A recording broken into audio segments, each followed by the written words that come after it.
મારી ચારે બાજુ આટલો અંધારો જોઈને તમને લાગતું હશે કે અમે ક્યાં જઈએ છીએ, તો ગાઈસ હું તમને જણાવવા માંગીશ કે અમે જઈએ છીએ રામદેવ પીરના મેળામાં. આ મેળો ગાઈસ કચ્છના ભચાઉ તાલુકામાં હર વર્ષે ગાઈસ યોજાય છે અને આજે મેળાનો પહેલો દિવસ હતો. તમે ગાઈસ રાત્રે ફરવા નીકળી પડ્યા મેળામાં. અમારી સાથે ગાઈસ હતા અમારા વેવાઈ, બનેવી, તેમના ફ્રેન્ડ હિતેશ, સુનિલ અને હું. તમે આટલા ગાઈસ મેળામાં ફરવા આવ્યા હતા રાતના ટાઈમે. કેમ કે ગાઈસ રાતના ટાઈમે ફરવાની મજા જ કંઈક અલગ છે. પબ્લિક ઓછી હોય અને વાતાવરણ એકદમ ઠંડુ હોય, પણ ગાઈસ પબ્લિક એટલી હતી કે વાત જ ના કરો, જાણે દિવસ હોય. ત્યાર પછી ગાઈસ અમે નીકળી પડ્યા મેળામાં અને ત્યાં ગાઈસ અમને એવી દુકાનો જોવા મળી અને ગાઈસ નાના છોકરાઓ ભેગા હોય તો આ દુકાનો જોઈને તો ચોક્કસ જમીનમાં લેટવા મળી જાય. અને પછી ગાઈસ અમે નીકળી પડ્યા આગળ અને ત્યાં તો ગાઈસ આપણને એક એવી વસ્તુ જોવા મળી જે આ મેળામાં પહેલી વાર આવી હતી અને એ તો ગાઈસ આ ભૂત બંગલો. આમાં આપણે જવાનો પ્લાન બનાવ્યો હતો, પણ પછી વિચાર્યું કે અમે પછી જશું લાસ્ટમાં. અને પછી ગાઈસ આપણને મળી ગયા આપણા ક્રિએટર ભાઈઓ, તેમની સાથે આપણે મુલાકાત કરી અને પછી ગાઈસ આપણે આવી ગયા રાઈડ વાળી જગ્યાએ જ્યાં ઘણી બધી રાઈડો હતી. અને ત્યાં ગાઈસ આ નવી એક રાઈડ આવી હતી જેનું નામ હતું રેન્જર, પણ આ રાઈડને જોઈને લાગતું હતું કે ભાઈ આનું નામ રેન્જર નહીં પણ ડેન્જર રાખવાનું હતું. અને ત્યાં ભાઈ પબ્લિક એટલી હતી કે વાત જ ના કરો. અને ત્યાં તો ગાઈસ આપણને એક ડાયલોગ યાદ આવ્યો,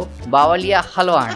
અને ત્યાં ગાઈસ આટલી બધી ભીડ હતી, તો ભીડમાં ગાઈસ ગમે તેમ કરીને અમે જગ્યા બનાવીને મેળો ફરવાનું ચાલુ કર્યું. ત્યાં ગાઈસ આપણે ઘણી બધી બીજી રાઈડો જોઈ અને ત્યાર પછી ગાઈસ અમે પહોંચી ગયા પીવા બદામ શેક. બદામ શેક પીને થોડાક અમે ફર્યા અને ત્યાં તો ગાઈસ વેવાઈ કે અમારે જવું છે ઘરે, તો તે ભાગી ગયા ઘરે. પણ અમે ગાઈસ 4 જણા રોકાણ્યા મેળામાં ફરવા માટે, હું, સુનિલ, હિતેશ અને મારા બનેવી. તો અમે ગાઈસ મેળામાં એટલા ફર્યા કે જ્યાં સુધી બધી દુકાનો બંધ ના થઈ ગઈ ત્યાં સુધી અમે ત્યાં હતા. અને પછી ગાઈસ દુકાનો બંધ થઈ ગઈ, મેળો ક્લોઝ થઈ ગયો, તો અમે નીકળી પડ્યા અમારા ઘર બાજુ. અને આનો ગાઈસ ફૂલ વ્લોગ જલ્દી ચેનલ પર આવવાનો છે, તો ચેનલને સબસ્ક્રાઇબ કરી નાખજો.